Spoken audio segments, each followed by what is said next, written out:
وزیر اعظم شہباز شریف نے کہا ہے کہ پاکستان، افغانستان اور ازبکستان کو ملانے والی ریلوے لائن سے خطے میں تجارت کا نیا باب کھلنے جا رہا ہے۔ اس منصوبے سے وسطی ایشیائی تجارتی سامان پاکستانی بندرگاہوں کے ذریعے دنیا بھر میں منتقل ہوگا، جس سے قومی معیشت کو فائدہ ہوگا۔ وزیر اعظم کی زیر صدارت پاکستان شپنگ سیکٹر اور نیشنل شپنگ کارپوریشن کے حوالے سے اجلاس ہوا، جس میں انہوں نے کہا کہ نجی شعبے کو اس میدان میں سرمایہ کاری کے لیے راغب کیا جائے۔ انہوں نے ہدایت کی ہے کہ نیشنل شپنگ کارپوریشن کو کارپوریٹ ماڈل پر استوار کیا جائے اور ملکی بحری بیڑے میں توسیع کے لیے فوری اقدامات کیے جائیں۔ وزیر اعظم نے وزارت سمندری امور اور متعلقہ اداروں کو ہدایت کی ہے کہ وہ اس شعبے میں پائیدار اصلاحاتی ماڈل تیار کریں۔ اجلاس میں نائب وزیر اعظم اسحاق ڈار، احد چیمہ، جنید انور چودھری اور دیگر اعلیٰ حکام شریک ہوئے۔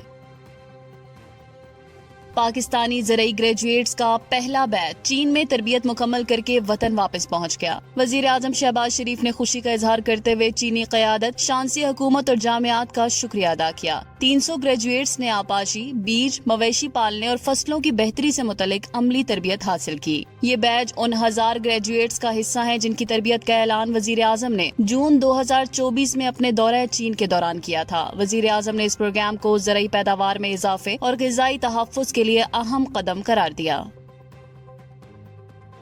پنجاب میں گزشتہ 24 گھنٹوں کے دوران مختلف حادثات میں 55 افراد جان کی بازی ہار گئے۔ شدید بارشوں کے نتیجے میں ندی نالے بپھر گئے اور نشیبی علاقے زیر آب آ گئے۔ چکوال میں 450 ملی میٹر جبکہ راول پنڈی اور اسلام آباد میں 240 ملی میٹر بارش ریکارڈ کی گئی۔ راول پنڈی میں دریائے سواں میں طغیانی کے باعث قریبی آبادیاں زیر آب آ گئیں، گھروں میں پانی داخل ہو گیا۔ چکوال میں سیلابی ریلے متعدد سڑکیں بہا لے گئے جبکہ کوہالی پل کو بھی نقصان پہنچا، اس کا ایک حصہ پانی میں بہہ گیا۔ کٹاس راج مندر بھی پانی میں ڈوب گیا، تاہم نکاسی آب کے بعد چکوال شہر میں معمولات زندگی بحال ہونے لگے ہیں۔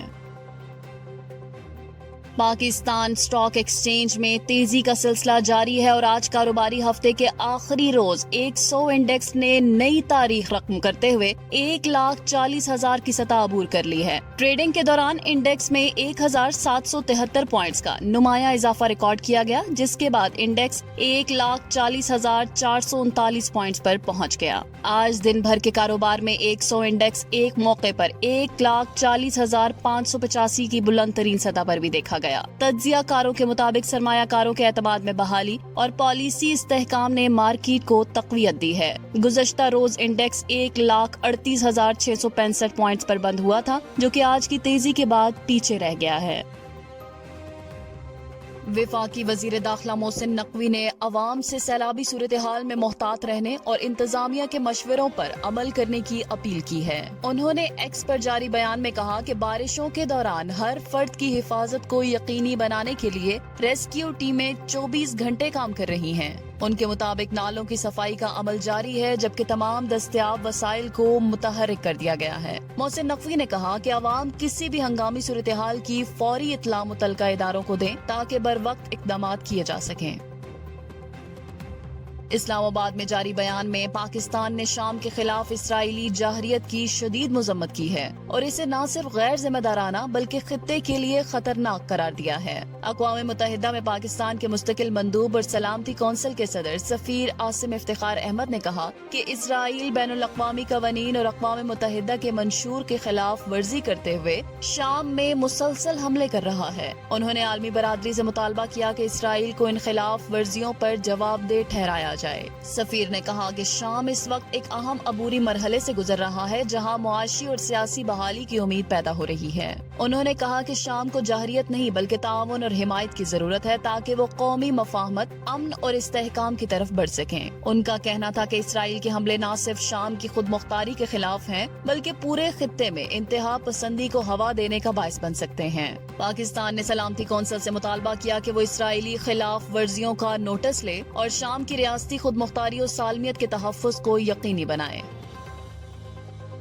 ڈیزل کی قیمتوں میں اضافے کے بعد پاکستان ریلویز نے آج سے مسافر ٹرینوں کے کرایوں میں 2% اضافہ کر دیا ہے۔ ترجمان ریلوے کے مطابق کرایوں میں اضافے کا اطلاق فوری طور پر نافذ ہو چکا ہے۔ ریلوے کے علاوہ بین الاضلاعی سفری سہولیات بھی مہنگی ہو گئی ہیں۔